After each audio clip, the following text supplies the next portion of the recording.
Welcome to the inaugural session of the African American Leadership Forum's GRIT webinar series.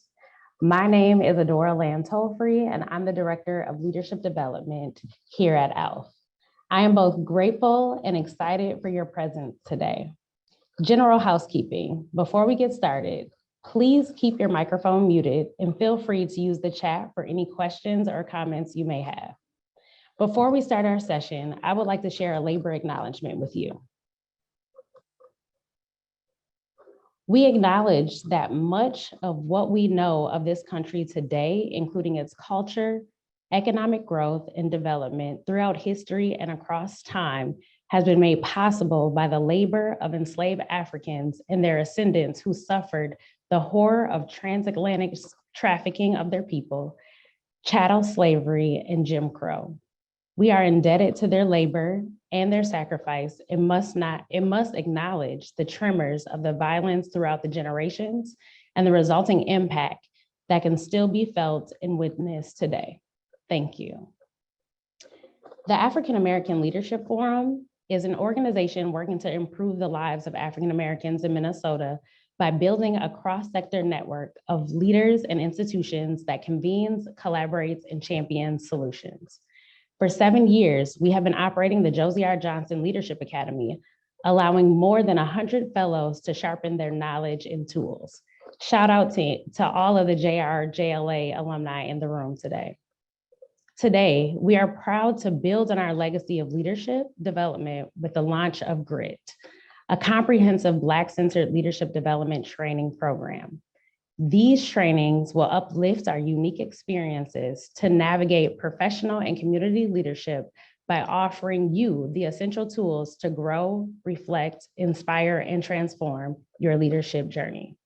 Now, I will turn it over to Marla Etheridge to introduce our speaker. Thank you, Adora. Greetings and welcome. My name is Marla Etheridge, Senior Events Director here at the African American Leadership Forum. I am quite excited to play a role in presenting to you today, GRIT, Grow, Reflect, Inspire, Transform.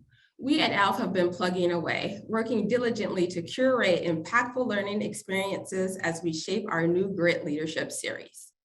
Each month, GRIT will feature a new influential leader, and today you're in for a treat. Without further ado, allow me the opportunity to introduce our very first speaker, a powerhouse, Nadege Souvenir. As the Chief Operating Officer for the St. Paul and Minnesota Foundation, Nadege is responsible for the refinement, design, and integration of cross-team systems and processes.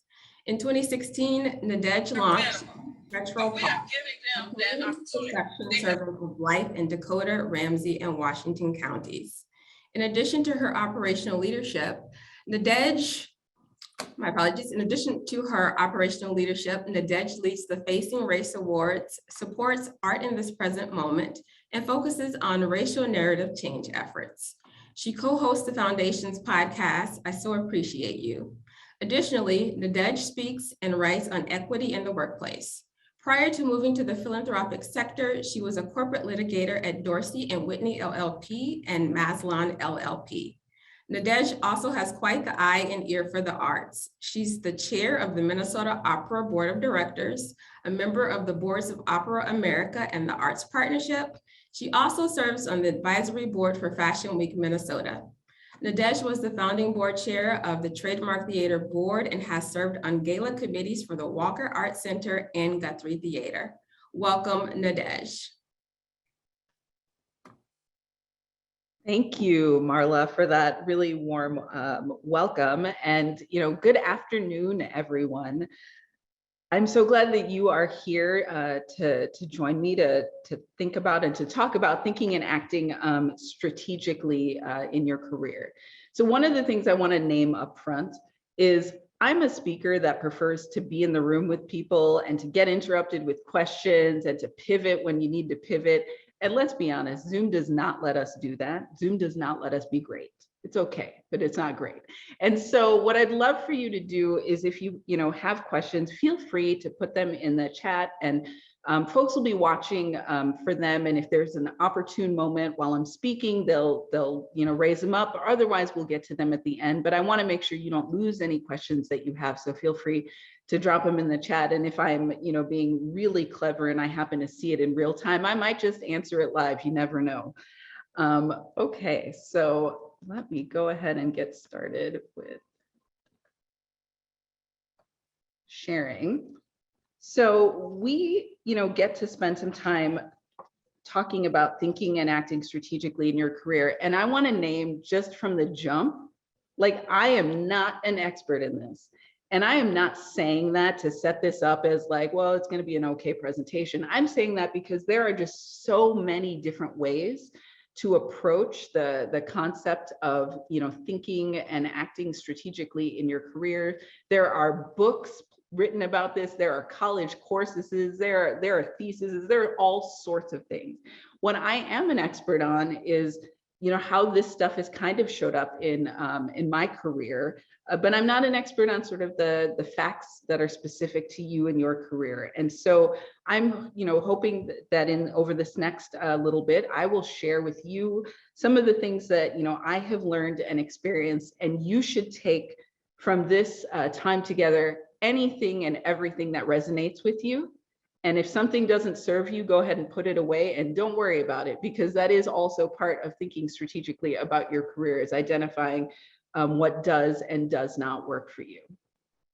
When I was first asked to think about this topic, I couldn't quite think about how to approach it because it is so big and vast. And so I've focused it in 3 parts: narrative, now, and next. And I truly think, when I reflected back on what is, strategic strategy and career look like, I think that one of the most critical components of that is really knowing who you are and owning who you are, because none of the rest of it will fall into place the way that you want it to fall into place if that piece isn't really set. And so that's where we're going to start. We're going to start with narrative, and we're actually going to hang out there a little bit because it's a great place for reflection. And like I said, I really believe, and at least in my career, it has been what has helped me be most successful, is really reflecting and owning who I was at each sort of moment and stage in our career. But I promise you, it's not all going to be reflection. There will be some practical tips. We will talk about things that you can do now as it relates to your narrative. And then we'll talk about, things that you can do now in your career to set yourself up strategically, and then things that you can do to make yourself open and available to the next opportunities. So, owning your own narrative, that narrative is a term that's used a lot. You heard it in my bio, racial narrative change, and all of those things. And so I did the nerdy thing. Part of my narrative, I'm a little bit of a nerd, and I pulled up the dictionary definition of narrative so that we're all starting on the same page somewhere. And when I look at this definition, I hearken back to a 2nd or 3rd grade teacher who told me once, never define a word with its own word or variation of the word. And I see in this definition narrated and narration. So we're going to go ahead and forgive Merriam-Webster. But really, what is a narrative? It's a story. It's an account.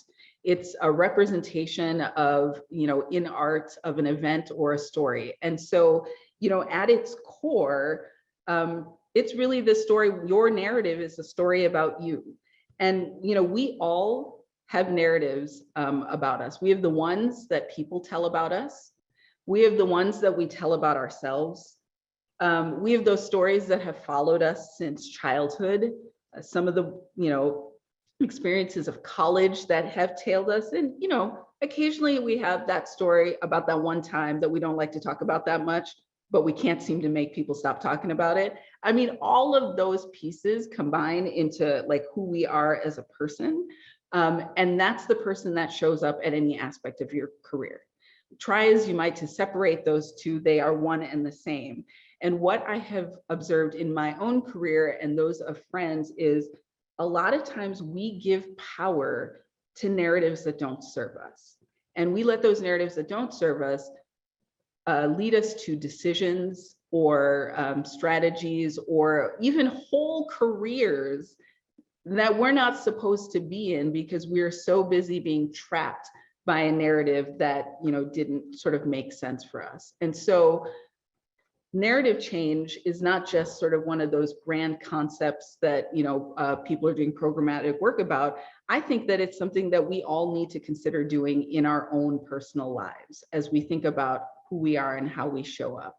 And, you know, simple, we all know what it is. It's changing the story. It's, you know, what is the story about? Who tells the story? How it's told, when it's told. I mean, the biggest thing here, I think, when you think about narratives and career is, who is the author of that story? Are you still driving forward on a narrative that was created by a teacher, a parent, a friend, a university experience, or are you the one actually in control of the narrative of who you are and where it is that you want to go? And even when you're in control, are you telling the right story? Are you actually lifting up the pieces of you that are the most successful and, you know, impactful in your work? And so when you think about why do you need to change, it's because, you know, narratives that are placed on us, they don't tell all of our story. They tell a part of it, a glimpse, a moment. They might tell something that you have personally long discarded, but that, you know, others keep bringing up. But the reality is, these stories that get told, they impact how we see ourselves and they impact how we show up. And we all know that we've had those moments where we were just living under somebody else's story and it wasn't sort of the best version of us. So, you know, this is an interesting, for me, intersection between my work at the foundation and also my self-reflection on my own career. A few years ago, the foundation started really digging into racial narrative change work. And as we did that work, we did a lot of research to see what was out there, what was being said about narrative change, and stumbled onto some research that lifted up 5 problems with narratives.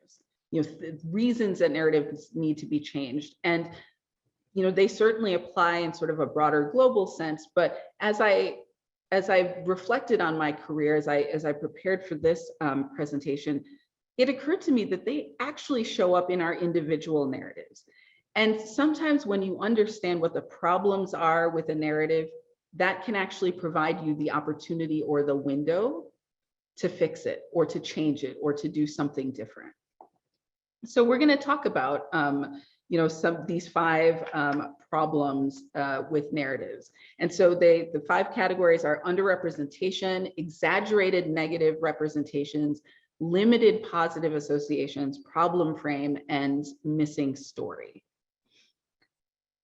So exaggerated negative representations, that is really when a limited aspect of a group's lived experience are, you know, over exaggerated. I meant to start with underrepresented, but look at that, I'm just skipping around.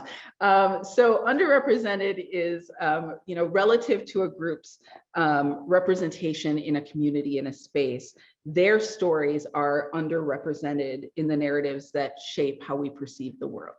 And I think we all, unfortunately, know exactly what that is.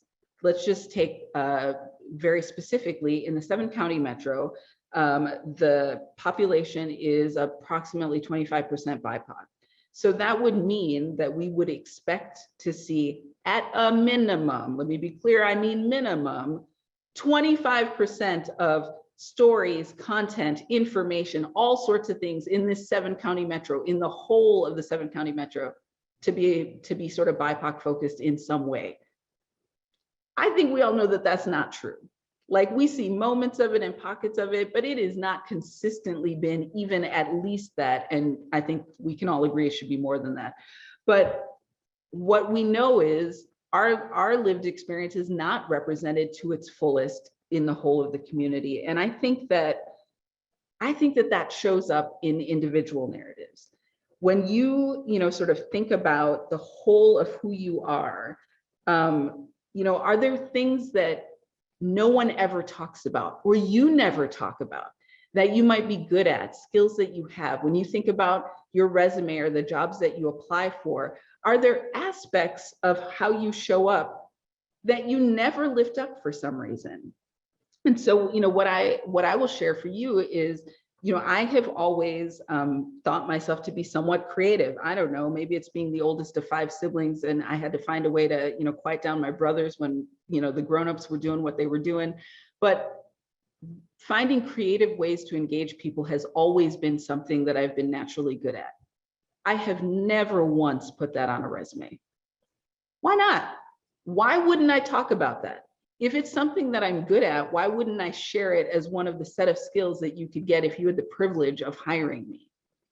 It's because it's just not one of the things that we lift up as one of those business critical skills, creative relationship management with people. And so, when you think about yourself in your career, what are some of those aspects of your skill sets of how you show up that you're not talking about, even though when you look closely, they show up all the time? And are there opportunities for you to lift them up to more fully round out the story of who you are? So then moving to exaggerated negative representation. So this is almost exactly the opposite of, underrepresentation. It's like a limited aspect of a group's lived experience is over exaggerated in narratives that shape how we perceive the world. And I hate that I could spend all day on examples here, right? Like we know that, think about the number of movies, TV shows, whatever, where we only see Black men in some violent type of role. That is not the lived experience of Black men in the world. And yet it is the one that we see entirely too often, the one that gets the front, sort of page news in the newspaper and in the media. And it's just one aspect of the collective group. And when you translate that sort of to a personal level, I think we have all done this, sometimes at bigger or smaller levels. Think back, was there a subject matter that you struggled with, or some project that you didn't do well on, and then for some reason you continue to perpetuate the narrative that you're not good at the thing related to that? So for me, that might be like math and finances. I'm not saying I was ever particularly bad, but it's kind of a running joke that people become lawyers because they're not good at math. I don't know who started that joke, because when you really get into the deep of litigation and contract work, there's plenty of math around. But I kind of internalized that joke, and I would say that to people, or I would be in meetings, even post being a lawyer, and being like, well, you don't want me to look at the budget. I became a lawyer because we're not good at math. I am perfectly fine and adequate at math and finances as much as anyone needs to be who is not actually doing that for their profession, for their sort of day-to-day work. And yet, I was the one perpetuating a narrative that this was some sort of deficit that I had. And so I'm saying it out loud, now I'm believing it. And so when I would look at a job description and they were like, oh, you've got to manage the budget for such and such, I would think to myself, well, can I do that job? Well, hell yes, I can do that job. Except that I was so in my own head about this narrative that, I actually had to course correct that for myself. So think about, are there things that you are telling yourself, or weaknesses that you are overplaying to your own detriment when you think about your career and your next steps and your opportunities? So then we have limited positive associations. And this is, when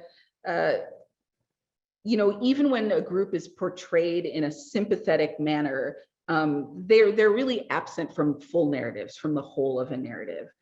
And we're sitting in AAPI Heritage Month, and so that brings to mind that whole Asian whiz kid narrative, which we know was just created to be further divisive between folks, and is problematic because it is so limiting. Like I've said to folks, okay, if that is an accurate and true narrative, how come Asian men aren't running all the companies in the world? Because it's not an accurate narrative. It's a box that has been created and framed to be intentionally limiting, to be like, oh, hardworking and industrious, but that's it, to the exclusion of all else. So while smart, hardworking, industrious, those are completely positive things, sure, they're not positive when they sort of limit you and limit your scope. And I've seen this show up for friends who have been athletes in their life, like star athletes. So we're talking about like you were the, quarterback in high school, like you went on to play some college ball, you did whatever it was, and that people always lead with that. And I know that that sort of sticks through because I used to do recruiting when I was working as an attorney. And I remember the excitement that there would be when a new litigator or a new associate who was interested in litigation had a strong sports background, because folks would be like, they're going to be great. Like they're competitive. Well, you can tell they played basketball. They're going to want to get in there and be adversarial and be amazing. And I thought, but what if they are the most brilliant minds? And what they're best at is writing those briefs that will ultimately make their way to the Supreme Court, not standing in front of a courtroom and arguing a trial, but like they didn't even get into walk in the door, and people were creating a narrative about what they were good at and how they showed up because they saw this limited aspect of them and expanded it beyond that. And so think about if there are things like that that might be holding you back from the opportunities that you want or need, because they aren't, even though they're great, they aren't fully encompassing of who you are. And then there's, problem frame. And this is, sort of a group is primarily associated with like an attractive problem.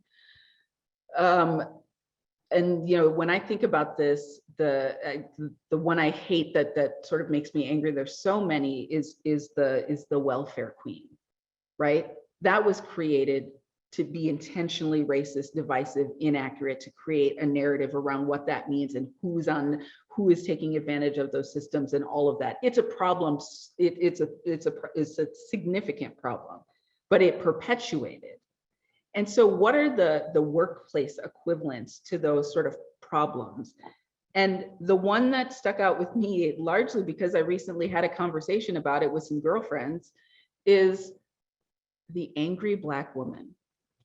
And we talked about how there were times across our career where we sometimes didn't say a thing because we didn't want to be perceived that way.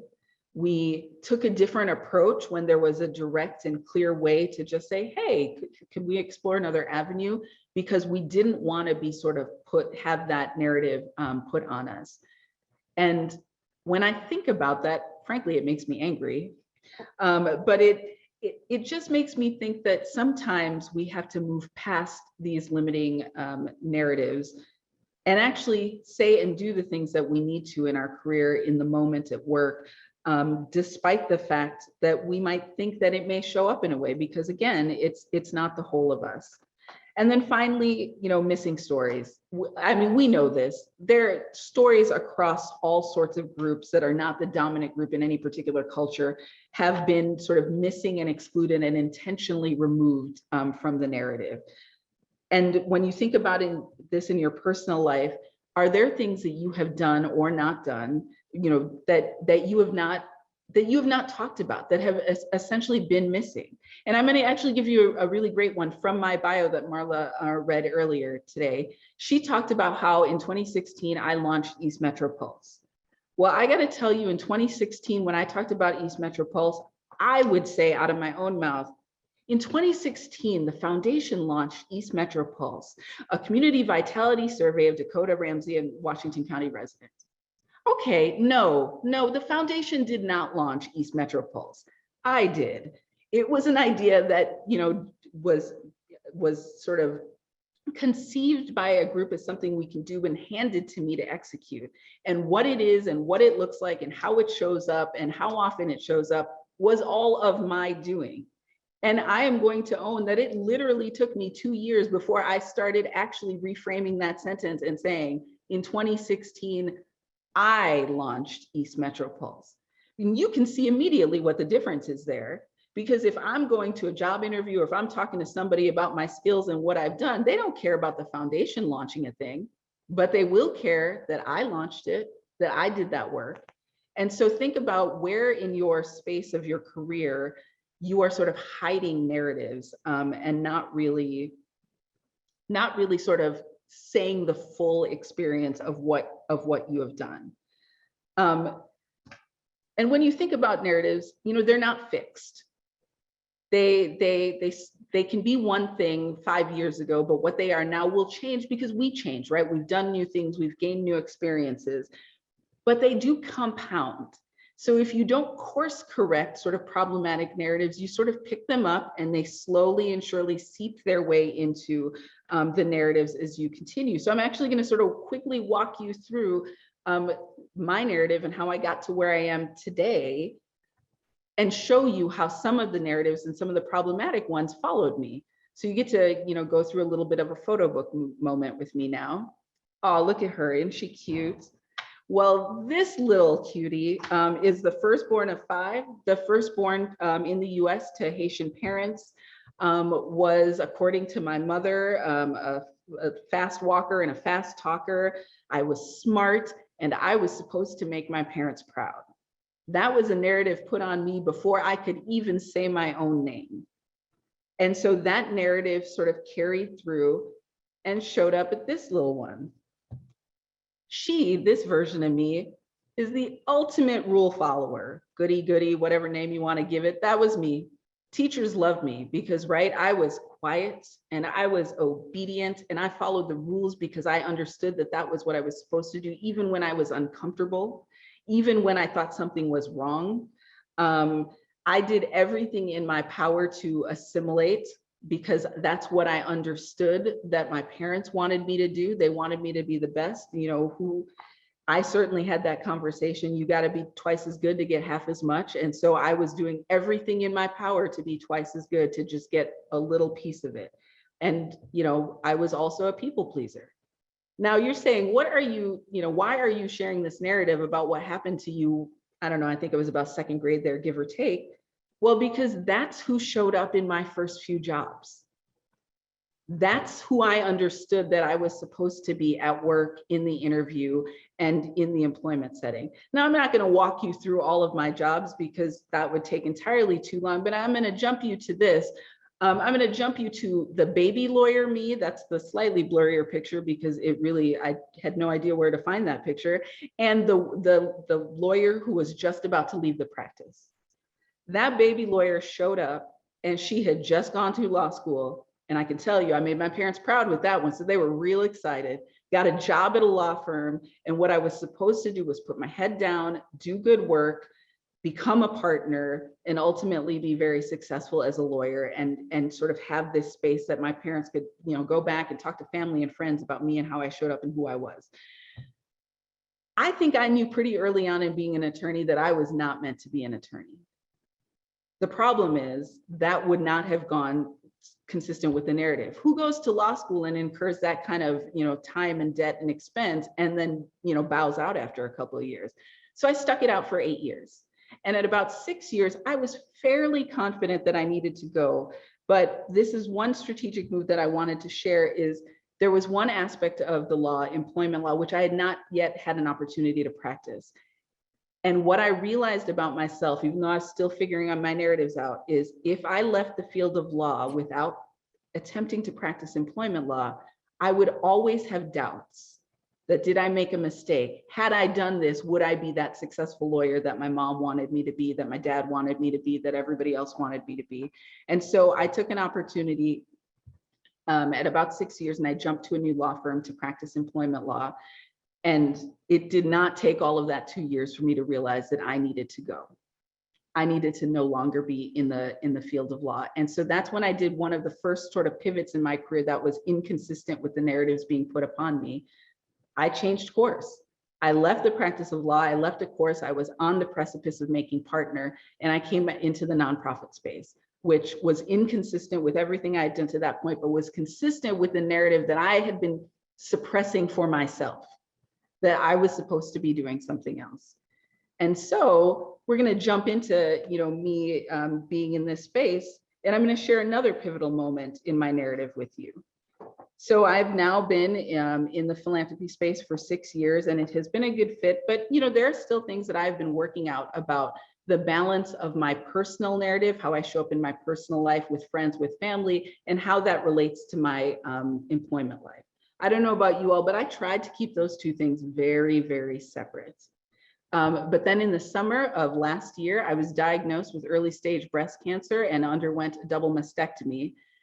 And in my research for that, for going through that experience, I had been trying to find how this impacts Black women. I mean, I think that's only fair. I wanted to see what my body would look like on the backside of it. And I couldn't find it, certainly not fast enough for what I needed. So I created that space and I started talking about it all over Instagram.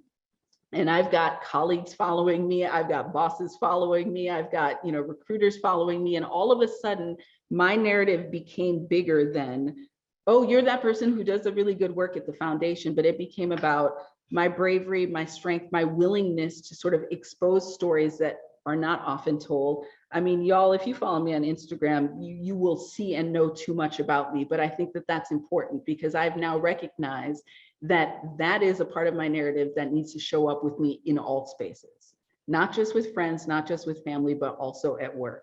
So I've talked about it on our podcast. I have been open with colleagues and thus allowing them to be open with me, which is more consistent with how I like to show up as a leader.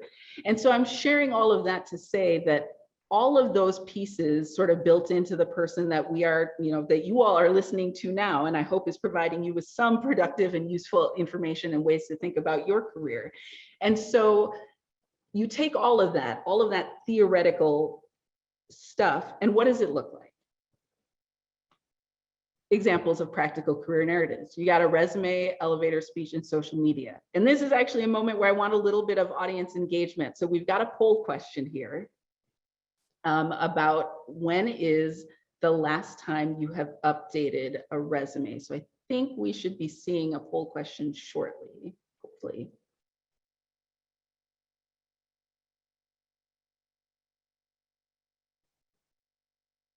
There it is.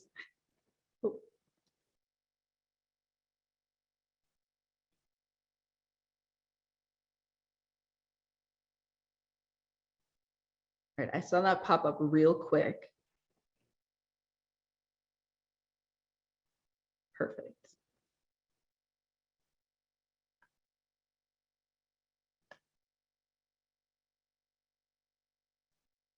Perfect, and we will get those results because I'm just curious how often people update their resume, because this is the big piece of practical advice that I will share. I think that you should, at the very absolute minimum, be updating your resume every year.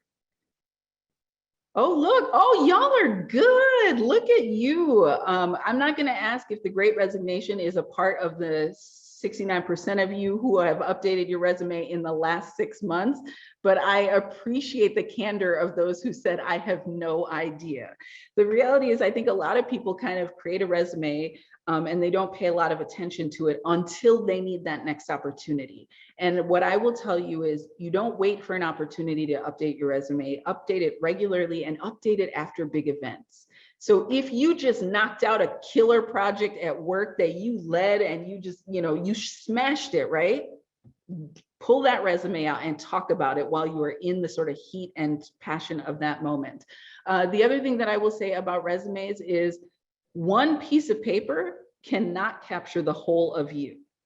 So I personally recommend that people have multiple versions of their resumes, because the reality is, particularly earlier in your career, there are numbers of paths where your career could go.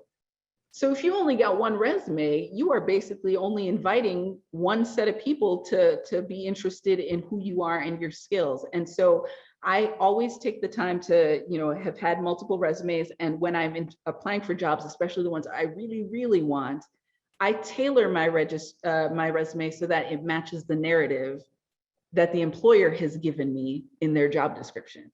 Do they use certain phrases and language that I can incorporate? So if you take nothing else from me today, take this piece about your resume and really owning it, because it is the one consistent narrative tool that everybody appreciates in all sorts of job settings, at least for now.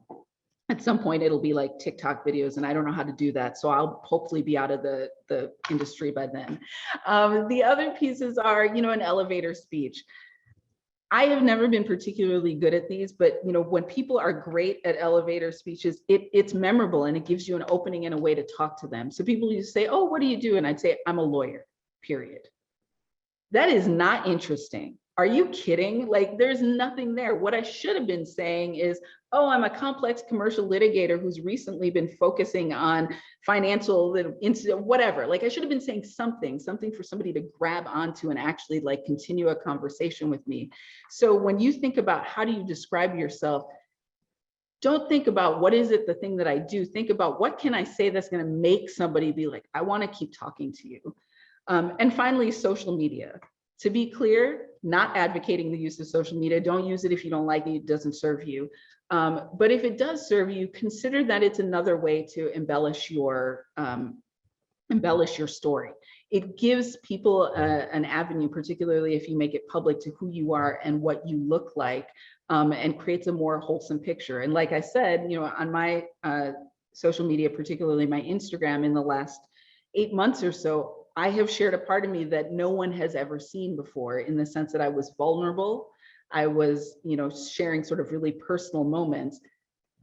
And these people intersect with the people I intersect with at work. And I am happy for people to connect the dots on those two, because it tells them more about who I am as a leader when I show up in a space. All right. Whew.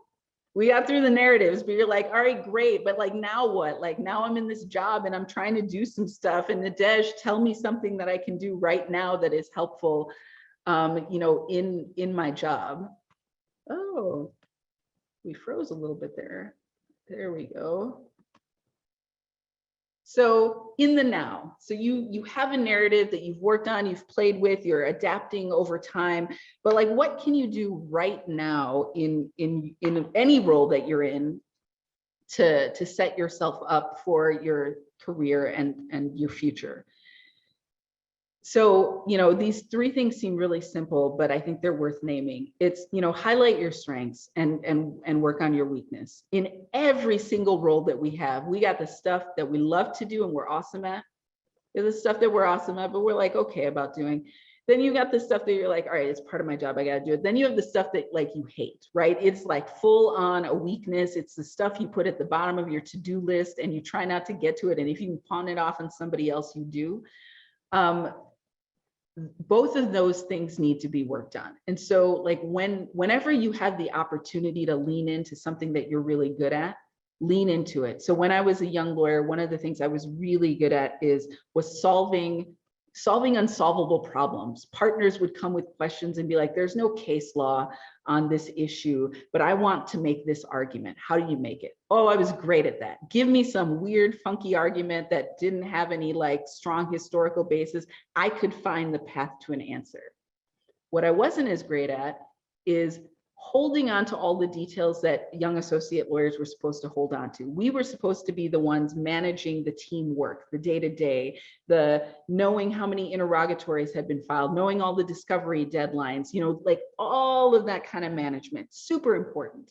And the best piece of advice that a mentor gave me, because she observed both of those things in me, and she said, here's the thing, you are excellent at the strategic thinking. It's wonderful. She goes, but you are never going to become a partner if you don't get good at the stuff that we expect associates to do. You have to get past the associate stage before you can make partner. She goes, I was exactly like you.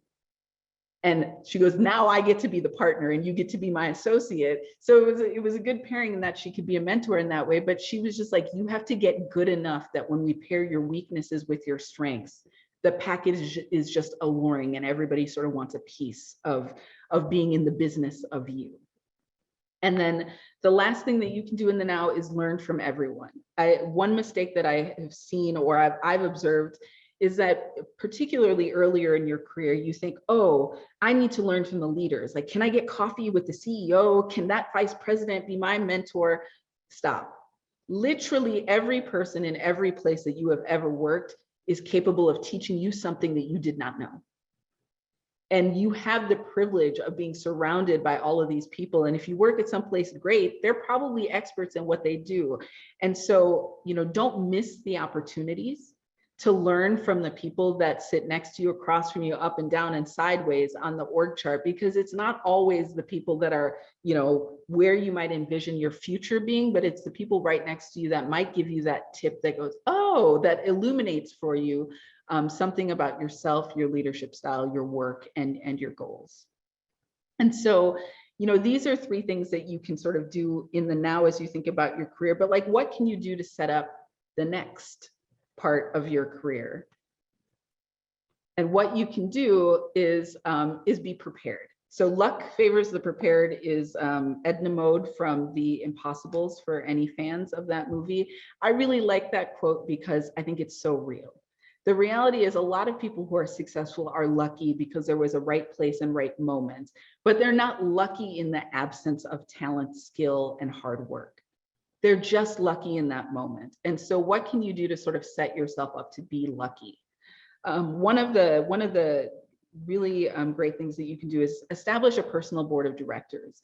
And what I mean by that is not, convening 5 people monthly to talk about you and everything that you do, but identify those people in your life who can serve as sort of sounding boards and come at you from different vantages. The sort of people who will say to you when you are spewing nonsense such as, I'm not good enough, or I shouldn't do this, they will say, stop. Dial that back and let's try that again. So for example, when, given the opportunity to speak, in this leadership series, I got the email and I thought, why do they want to listen to me? I legitimately said that out loud. And I had a colleague who happened to be with me when I said it. And she was like, why wouldn't they want to listen to you? Those are the sort of people that you need in your life to sort of stop you against your, the instincts that we all have a little bit to downplay the things that we can do or should do. The next thing is, the next 2 are kind of combined. It's take advantage of challenge opportunities, but also be judicious about where you overextend yourself.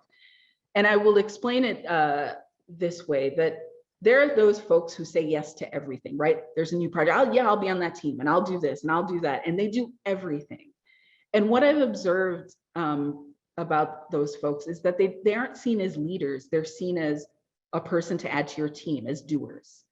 Well, if your goal is to be a leader, then you want to be seen as somebody who is like being strategic in their choices. And so there are times where you want to, take an opportunity that might make you have more work, that might have you putting in longer hours, but it also lets you associate with somebody in a different department or a different team or a different leader. It lets other people see the strengths that you have. And this is one of those things that I took advantage of. I've got a lot of lawyer examples because, man, law is really ripe for examples of what you can or should not do in your career. But, I worked in the Minneapolis office of Dorsey LLP, and there were times where there would be small, quick TROs or emergency briefings in other offices, and they would just need an associate anywhere to help. And I always jumped on those. Why? Not because I was desperate to work on some New York issue or California issue, but it gave me an opportunity to meet partners in those other offices, because eventually, had I stayed in the practice and wanted to be a partner, I'm going to need all those partners to vote on me. And so now I have strategically taken on extra work that has allowed me to meet new people and let new people see my skills. And so that's what I mean when I say take advantage, but don't just sign up for everything, because like real talk, you got to take care of you. That's also part of being strategic. And find other spaces to grow. You can't only grow at work. I mean, like, it's work. Like, you should volunteer, you should take on opportunities to present, you should go to conferences, you should find other spaces where you can lead, because it is very rare that a specific work opportunity, a specific job is going to give you all the ways to stretch your muscles that you're going to want for the next steps, in your life. And then finally, trust your instincts, which goes counter to being strategic and planning, because if you're strategic, you're sort of setting things up and you're planning and you're trying to get there. But I think we don't often give our instincts enough credit. They keep us out of trouble. Like if there's a fire over there and you're walking and it's warm, you're like, ooh, I should not keep walking that way. Like, that's your instincts kicking in. We should trust those in work too. How many times have your instincts been like, I shouldn't take that job, I don't think it's going to be a good fit, but ooh, it pays nice. What ended up working out? Was it that it paid nice, or eventually you ended up leaving because your instinct that it wasn't a good fit for you was right? I know too many people with that story that they're like, yeah, but, and you could see them struggling with it. And their instincts were telling them what to do, but they took some other piece of guidance as their forward moving momentum. And then sometimes you got to trust your instincts to do something that seems crazy, like leave a law firm right on the precipice of making partner to jump into the nonprofit space. All of my colleagues at Dorsey thought I was nuts. They were like, you were legit about to make partner. I was. But if I hadn't left, I wouldn't be here now. I wouldn't be the chief operating officer of the St. Paul, Minnesota Foundation. And I think that, you know, my instinct that I needed to jump and do something different was right. And I'm very thankful that I listened to it. And so I'm actually also very thankful that you all have been listening to me. Like, I keep kind of looking at the clock, trying to mind the time, and I see that there are a number of things in the chat. And so I want to open it up to see if there are any questions I can answer, or anything else I can say that can be helpful as you think about thinking and acting strategically in your career. And I'm actually going to stop sharing so that there can be a little bit. Yeah, so I'll hop right in with some questions. So we had some good engagement in the comment section, and also some questions that came in during registration. So I'll just hop right into those. Yeah. So we do have a question that asks, how do you handle a presumed narrative of yourself in the workplace that is not really your true narrative of who you are? Ooh, that is a great question. So I think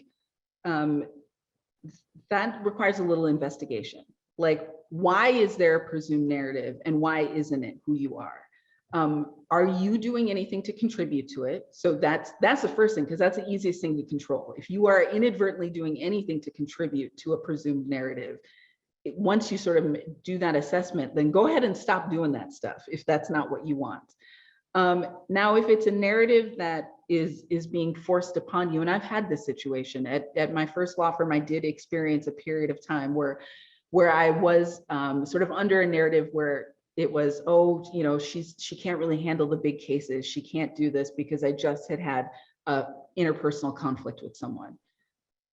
What I did in those in that circumstance is I found opportunities to do things that were directly counter to that narrative.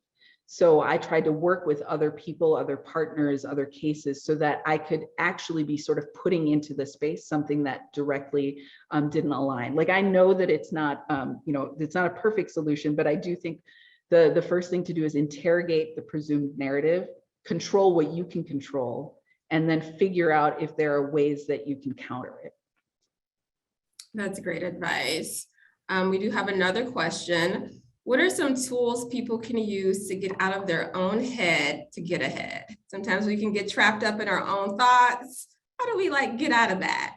Ooh, so I think for me, when I find myself doing that, and I'm not going to pretend, like, I go through cycles. I don't know about anyone else, but like I'm great, and then all of a sudden I'm in this perpetuating cycle of I can't do this. Why am I here? Whatever. I actually need to take the time and the space to reflect for myself. Everybody's got a different way. You might journal, you might sort of brainstorm. I'm a person who's obsessed with whiteboards and writing all over them in sort of multiple colors. But I actually try to find spaces to make that time, because I think sometimes when we're getting caught up in our own head, we also haven't, we're also caught up in work, in life, like everything's happening all at once, and you have to intentionally stop, I think. Stop something so that you can actually go, okay, what am I getting caught up in?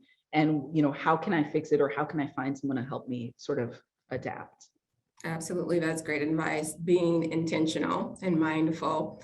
And lastly, let's see here. I think they want to get just a little personal and talk about social media. So do you ever worry about sharing too much of your own narrative on Instagram, for instance? And I know you did mention earlier that you've shared some personal, things on there, trials, tribulations. What are your thoughts on that? So the answer to this question would have been yes, before probably last year, which is why they were kind of very different. I think the answer to that now is no, because everything I would share anywhere.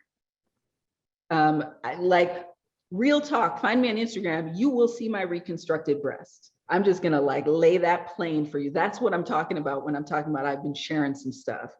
I don't care, because I think that it is sufficiently important for me and other Black women who have to go through this horrible experience to be that open about it.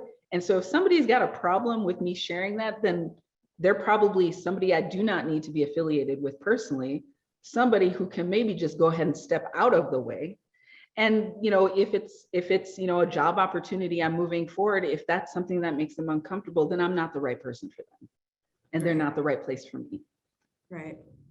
And there you have it. Thank you very much for those answers to those questions and all of the insights. And now I will turn it over to Adora.